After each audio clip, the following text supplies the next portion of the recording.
Bonjour Patrick Corillon. Bonjour. Nous sommes au cloître des Célestins et vous présentez plusieurs spectacles à la chapelle des Pénitents Blancs dans le cadre de la 77e édition du Festival d'Avignon.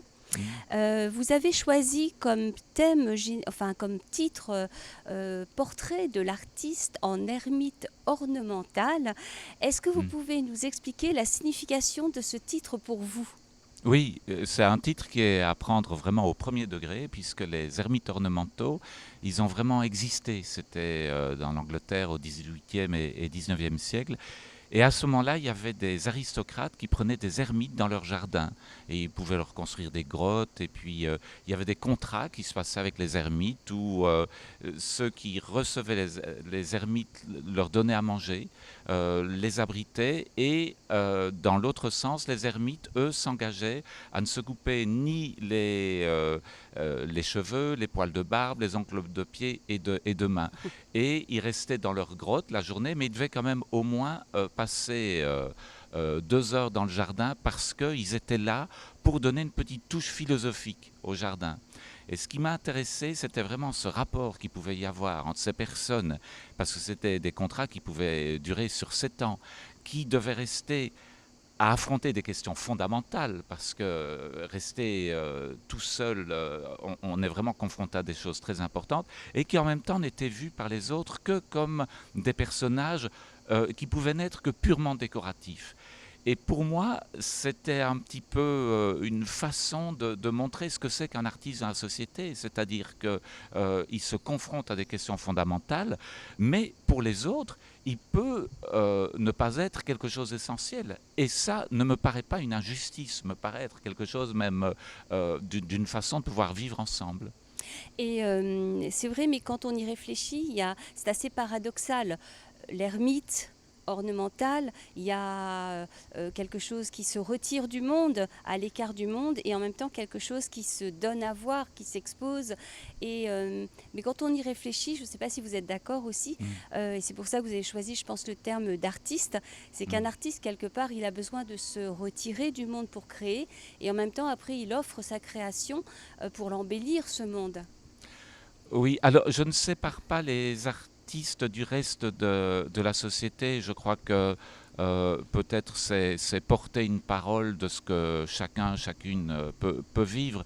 Moi, ce qui m'intéressait, c'était vraiment cette question entre monde intérieur et monde extérieur. C'est-à-dire comment on peut faire vivre en harmonie une part qui est dans notre inconscient, et notre inconscient est également forgé d'images sociales, mais cette boîte noire qu'on a en nous, et puis cette boîte claire qui nous permet de vivre ensemble. Et c'est cet équilibre entre les deux que je ne vois pas comme une opposition, mais plutôt comme une recherche d'harmonie. Une recherche d'harmonie. Mm.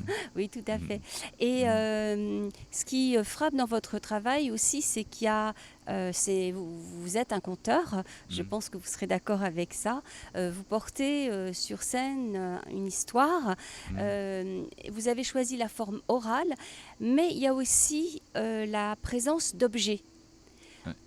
Oui. Euh, Oui, mais en fait, cette présence des objets elle est totalement fondamentale parce que je suis plasticien et j'ai toujours fait des objets et j'ai donné toute ma confiance aux objets. C'est-à-dire, c'est comme une bouteille à la mer quand on fait une expo et ce sont eux qui nous représentent, qui sont notre vecteur, qui sont l'objet transitionnel. Et conteur, alors c'est arrivé vraiment sur le tard, ça c'est grâce à ma femme qui tient un théâtre à Liège. Et un jour elle m'a dit, mais tu aimes tellement raconter des histoires, vas-y. Et donc la question du conteur, pour moi, je le prends un peu comme un cadeau de la vie, parce que quand j'ai répété pour ici, je l'ai fait aussi devant des amis, et ils m'ont dit, oh, c'est bien, tu as vraiment progressé, hein. Alors, de pouvoir me dire ça à mon âge, et alors que donc il y a ce côté un petit peu extérieur de en fait je fais parler les objets et donc mon moteur le moteur des mots qui sortent de ma bouche, c'est pouvoir donner toute la chance aux objets de se tenir devant un public. Et donc c'est vraiment une parole qui accompagne les objets, qui est là pour incarner les objets, mais j'ai l'impression qu'elle se détache totalement de mon corps. Et justement, j'avais une question par rapport à ça. Dans votre conception, Mhm. comment les objets interviennent-ils? Est-ce que ils sont là avant? Est-ce que c'est au fil de l'histoire que finalement vous concevez, ou finalement ils interviennent après? Alors, j'ai la chance et la malchance d'être insomniaque. Et donc, tout se passe la nuit. Et on est dans des états particuliers et les projections qu'on peut avoir la nuit sont pas les mêmes que celles qu'on a la journée.